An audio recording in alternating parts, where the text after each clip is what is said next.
Yooyyaa shamarra kafuun jaalatamtootaaf kabajamtoota wabiituuf jirra jirtu hundi keessan fayyaa keessanii aannan nagaa guutii galata rabbii bakka jirtanitti nageenya waaqayyo isiniif haa baay'atu. Mata dureen keenya irraa waa'ee karooraa jetti.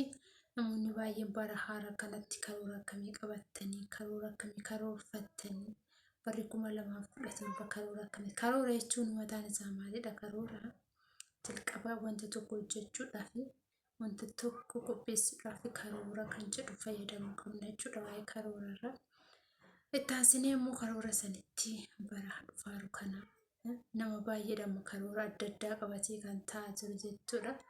Karooratti innaa fayyadamne bakka nuti hin geenye hin jiru jechuudha. Dursinee karoora mataa keenya baafachuu qabna. Akkasiniin jedha hordoftoota kiyya karoora yoo qabaanne bakka yaadne hundumaa ni geenya. Namni karoora qabu karooraan deemu ni guddata ni jijjiirama. Namni jijjiiramne hin jiru addunyaa kanarraa namni hojjete ሰራ እኮ ይለወጣል ማንም ሰው ማለት ነው። እና karoorachuu iyyuu mataan isaa maalidha kan jedhu irratti jechuudha.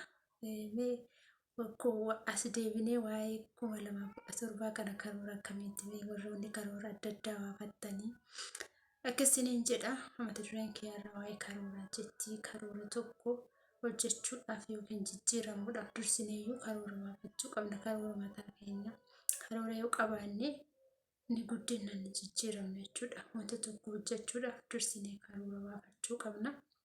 Akkasiniin jedha hordoftoota kiyya yeroo baay'ee waa'ee karooraa wallaaluudhaan namoonni abdii kutanii jiranii namoonni dafanii immoo wanta hojjetaa jiran sanillee dafanii abdiin kutanii wanti san jidduutti dhiisanillee hin jiru. Chaalenjii baay'ee nama mudata.